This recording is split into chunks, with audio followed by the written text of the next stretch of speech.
Hi, I'm Taya, and I make things on the internet. I'm frustrated, as usual. I keep hearing marketers justify bad user experience decisions with the following phrase, but it works. Works how exactly? What exactly are you measuring?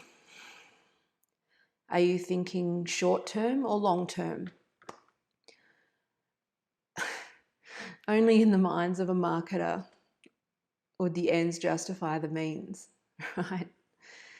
And those ends, let's be honest, are generally meaningless KPIs on a PowerPoint showing clicks and subscribes and engagement, not how people feel when they interact, not sentiment, not trust, often not even actual sales or retention or loyalty or referrals, but clicks and leads. How often do you visit a website? Have your browser pop up asking you if you want to get notifications? I don't. Most of us just hit block, yeah? Have you ever hit allow by accident? Oh my God, who would do that? Then, after hitting block, you make the mistake of moving your mouse. Up pops a modal window offering you a coupon. And it's like, I'm just trying to look at something, for fuck's sake, man. Then, just as you start to read, you move your mouse towards the back button by accident and you get another pop-up asking you to subscribe to a newsletter because God forbid you look like you're going to leave the page before handing over your credit card. I haven't even been able to read anything yet. Leave me the fuck alone. Having to endure all of this before you even read the headline to determine if you want to stay.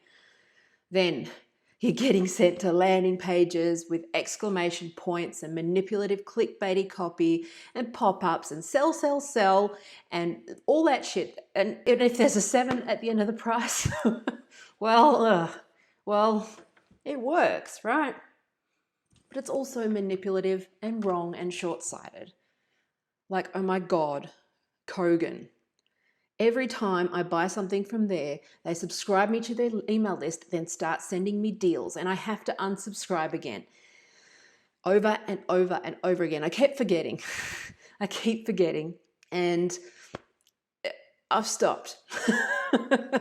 Needless to say, I don't buy from Kogan anymore. You don't need to be an expert, right, to be able to think of sites that irritate you in this way and that you don't trust, whether it's a news site or a media site or an e-commerce site.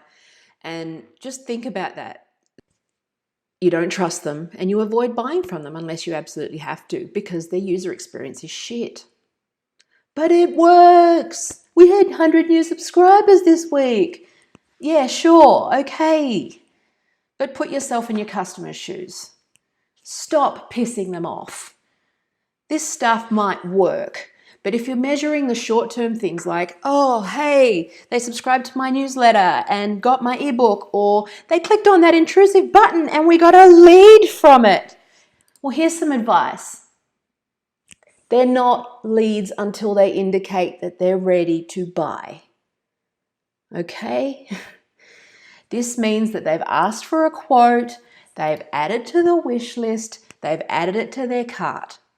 Okay? They've made some sort of positive interaction with you that shows interest. If you're actually focused on selling, you need to not piss off your users. Plain and simple. These things that we call dark patterns, they alienate everyone, but the dumbest and the cheapest of customers. But it works. Don't question it. It works. Well, inbound marketing agencies will tell you this, and they'll use this argument all the time to justify their own services. Those that are in the business of selling the production attached to all of this shit, of course they're going to recommend this. And what do they give you in return? Overpriced and overcomplicated crap that the landing page, the ebook, all of these black hat patterns work. It works for them. in that they manage to give you a list of email addresses that they also then have access to, I might point out, and get your money up front. Or they might be able to give you a nice graph that shows your traffic went up, or that you got more likes, or something that doesn't actually equate to sales in any meaningful way. But does it work for you?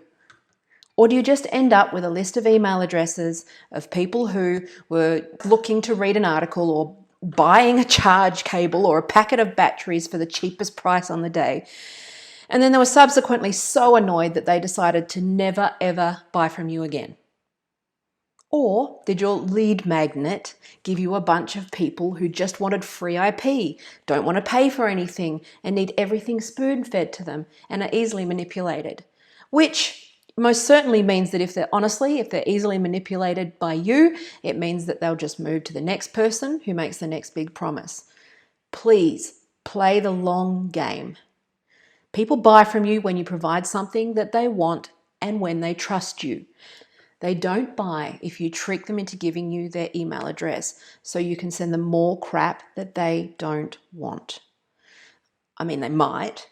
That's why everyone says it works. But trust me, there are no easy or quick fixes and no quick relationships.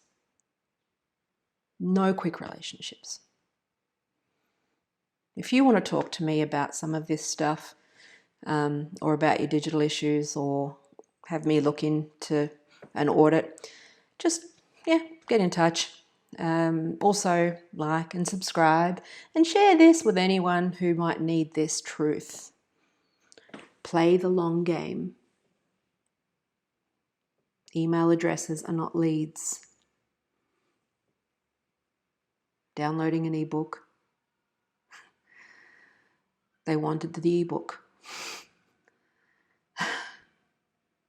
Bye.